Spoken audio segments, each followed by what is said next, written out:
اکثر علماء له مسائل راشي یاره ښځې ته مې چې د کور نه واده له به نه ځې د رور دی واده له به نه ځې د ماما د زوی واده له به نه ځې هغه تله او ما ورته ویلي دي که لاړې نو طلاق معلقې واقع کړي هغه لاړو څوک نو موږ ورته وایو څوک یې که درې دې ورکړي خو بس د تماچه کې هغه درې کال ډوس دي نو هغه دې خلاص کړي څه پاتې شو که یو دې ورکړي نو څه چل به درله وکړو نو بیا چل نه ورځي خو چې ښځې ته خاوند طلاق لفظ زیات که بس مه ځه که نه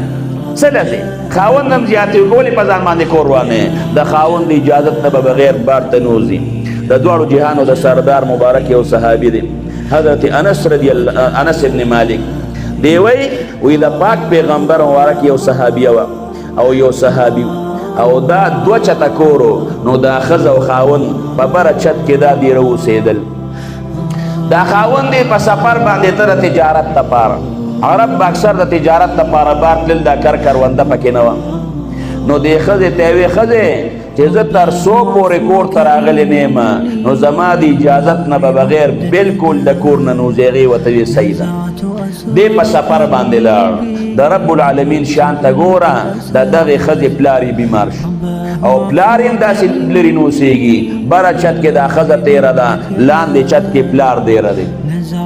اوس پلار یې بیمار شو د دواړو جهانو سردار مبارک پسې سوال جواب وکړه د الله رسوله زما خاوند په سفر باندې د تجارت دپاره تللی دی او چې کله ته ما ته دغه سوال جواب پرېښی دی تر څو پورې زه نیم راغلی د کور نه به بار ته نوځې د الله رسوله پلار مې ډېر زیات بیمار دی د هغه تپوس ته یو کوچې د بره چت نه لاندې ورکوشم د دواړو جهانو سردار مبارک ورته څه وایي وایي ستا خاوند چې کله هم په سفر باندې ته تا ته یې ویلي چې تر څو پورې زه نه یم راغلی د کور نه به بار ته نوځې چې خاوند دې نه راغلی د کور نه بار ته مه ځه پلار تپوس له مه ورځه د الله شان ته ګوره د پلار هغه بیماري یې نور هم زیاته شوه بیا د دواړو جهانو سردار مبارک پسې استازی ولېږه د الله رسول پلار مې نورم بیماري زیاته شوه لږ د بره چت نه لاندې چت ته د پلار تپوس ته ورشم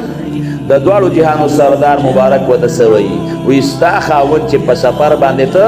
همدغه سوال جواب یې پرېښی دی تر څو پورې زه نه یم راغلی زما د اجازت نه به بغیر د راتلو نه به بغیر د کوره نوځې مزه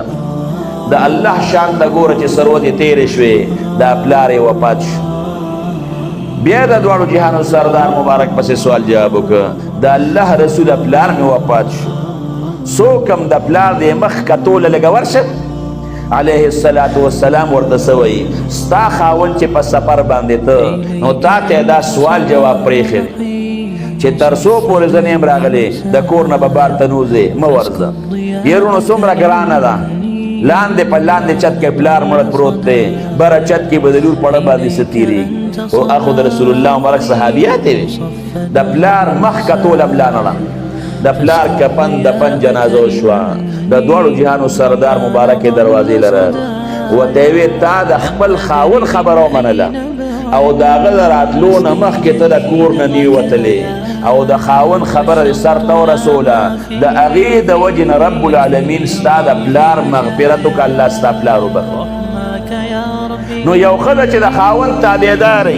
د خاوند خبره مني رب العالمین د هغې پلار بخي یرونو رب العالمین به دا ښځه بخي که به نه بخي تاسو نه تپوس کوم خامخا به دا ښځه بخي ښه به د خاوند خیال ساتي هوښیاره ښځه هغه ده چې دا د خاوند نظر دا په خپل ځان باندې دا به خاوند له مینه ورکوي ولې که دا خاوند له مینه نه ورکوي هغه جتمن دی هغه جذبه راشي دا وطانې بانې کېړه به ورلچوي هغه به غلطه لار اختیار کړي بیا به کله یو مولا لځي کله به بل پیل لځي خاوند خو بل چا سره تعلق جوړ کړی دی تعویض رالی او که ګرځو همداسې سر تندې وخه ولې به سر تندې نه وې د خاوند نظر به دې په ځان کړی و که نه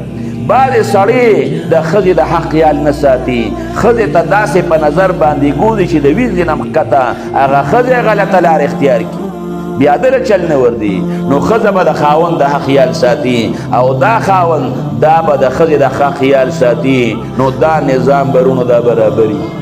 او که دا د یو بل د حق خیال نه ساتي بیا به هر څه ګډوډي ښځې خو مکارې دي قرآن کې الله فرمایي ان کیدکن عظیم مکر یې دا ډېر زیات دی بعضې وخت چې سره روانه شي زړه به درله وچوي کله به د کور نه یو شی روکېږي کله به بل شی روکېږي کله پیسې روکېږي کور کې پیریان دي زه به اکثر دا خبره وکړم پیریان دي او کله به په ځان باندې غوټه راولي او د خولې نه به د لاړې بیږي لاړې به د خولې نه بیږي او وی به چې پیریان دي بیا به در لړه چي زه خو نه ښیم ځکه چې نن سبا دا خبرې د دې ځای نه به لازو تېرېم چې دا به زما کلي ته رسېدلي خو یو ځای کې یوه ښځه وه خاوند به ورله توجه نه ورکړو داسې غلط تعلق یې چا سره هغې ښځې زه ماشوم وم تپوس یې ولېږلم چې اوس لاړم تپوس ته زه راکوټ وم ډوډۍ دا دونه کاسه ورته پرته ده هغه خوري په دې خولې یې رابېږي داسې لاندې په خولې باندې هغه ډوډۍ رابېږي ټول لړلې شوې وه ګډې وډې وې پلانکۍ لیونې شوې ده زمونږ ګاونډی پاتې شوی وه زړه چې کور ته رالم او کور مې وې خو د نانه ډېرې زیاتې خفه شو چې یا الله دا څه چلو شو صاحب یو غوبل جوړ شو چې دا پلانکۍ لیونې ده او پلانکۍ لیونې ده هغوی به وې په ډوډۍ نه مړېږي په ډوډۍ به څه مړه شوې وه ټوله به پرې رابېده ما ته به یې کړو رابېده به پې جوړل به ګډې وډې به یې وې زما والد صاحب دی هغه ډېر زیات هوښیار هغه وې دا ټیک ټیک ده خو دا خاوند یې ټیک نه دی بد ډاکټر له مې ورسره والد صاحب هم لاړ او هغه یې بوتله ډاکټر یې پې کړ وایي داسې چل وکړه چې شاټ مه ورکړه خو د قصد ته چې شاټونه در کوم او یې پې په ما پیریان دي او کله به په ځان دا غوټه راوسته خو چې ډاکټر کله شاټونه ورکړو وایي څه دي نوم دی پلان کې شاټ رانه کې ګوره ټیک ټاک یې ولې دې په ځان دا چل کړی دی دا د خاوند مې غلطه لار اختیار کړې ده ما ته په کال کې هم رانږدې کېږي نه رانږدې کېږي زه به څه کوم هغې ډاکټر ورته خبرو کې ظالمه داسې مه کوه ښځه به نه تنګې بیا به درته وایي پیریان دي راباندې ټیک شو پیریان نه موږ انکار نه کوو پیریان شته په انسانانو کې حلول کوي وي به دا پیریان داسې وي خو داسې هم نه زموږ په حقانیه کې سبق وی زموږ استاد دی مفتي صاحب نه هغه خبره کوله مفتي صاحب وایي ما سره په درس کې یو پیری و د هغه ګل محمد نوم وایي ما ورته چې ګل محمد تاسو انسانانو کې دا حلول ولې کوئ دا جایز دی او که ناجایز دی وایي چې مفتي صاحب په تللې کې خو دا چل کوو نو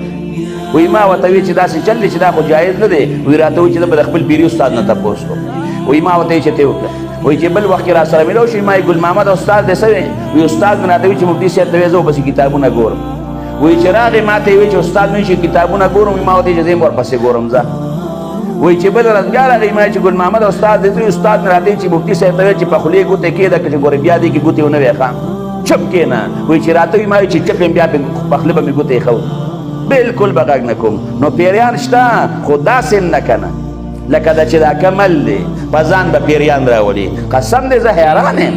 زه یم صاحبه زموږ په دې وزیرانو چته کېنهناستل په آفتاب خان چته پیری کېنهناسته په عمران خان باندې کېنهناسته د امریکې په صدر باندې کېنهناسته خو چې راځي پاکستان په غریب باندې کېني د عمران خان په ښځه په پیره خوړل چته پیری کېنهناسته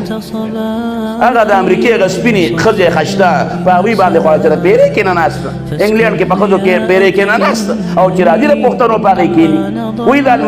المارۍ نه دومره پیسې روکې شوې یا لکه چې ستا د المارۍ نه پیسې پټوي په دې حبیب بینګ ولې نه ودي چې سمه نسبي یې غوڅه شي ایله ستا المارۍ صحیح کړې ده په نیشنل بینګ ولې نه ودي چې سمه نسبي یې غوڅه شي ایله ستا المارۍ ستا دوکان صحیح کړی دی کور کې د کره پیری ډېره ده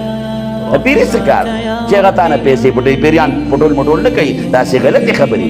نو بیا به یې تنګوي کله به په ځان پیریان راولي او کله به څه وایي نه ښه زندګي ورسره تېروه د سنت او د هر څه نه خبر که هر څه به سم شي ما یو زوی بیمار دی نو زه در نظم خو یو ټکې درته وایم خیر الکلام ما قل ودله ښځې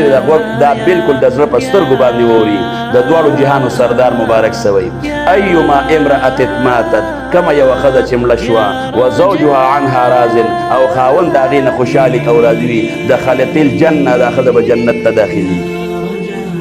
نو خوش قسمته ښځه هغه ده چې د هغې نه خاوند سي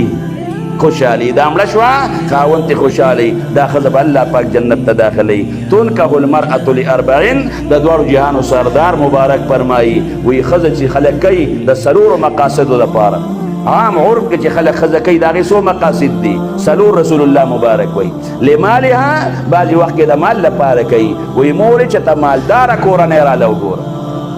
چې د پلار د کور نه دا ښځه مال کور ته راځي بلا مال او دولت دا شوکیس او سوپه سیټ او دا سینګار میز او دا ډبل بیټ او دا هر څه ورسره راشي مالداره کورنۍ کې راله واده وکړه ولجمالها بعضې وخت کې جمال دپاره کوي مورې مالدار او غریب یې پرېږده ښایسته ډولې ښځه راله وګوره ښایسته مزېدار او بعضې وخت کې ولحسبها بعضې وخت کې د حسب او نسب ته خلک ګوري مورې چې ته ښه خاندان کې راله وکړه چې سبا مرګرو سره ناست او خلک وي د چا لور دې کړې ده، زه هم د پلانکي نه وم او د ډنګري خان او د پلانکي خان او د ډنګري خان لور مې کړې ده. او ولدینها بعضې وخت کې چې خلک ښځه کوي د دین دپاره، مور ته وایي مورې دینداره ښځه راله وګوره. حضرت ابو هریره رضی الله عنه ته د دواړو جهانو سردار مبارک سوی فاصبر بذات الدین، په ذات الدین باندې ځان کامیاب کا. هغه ښځه وکړه چې دینداره دینداره ښځه دا به د خاوند د حقوقو نه خبري، هغه به خوشحاله ساتي، دا به د خپلو بچو تربیت دا په احسنه طریقه باندې کوي.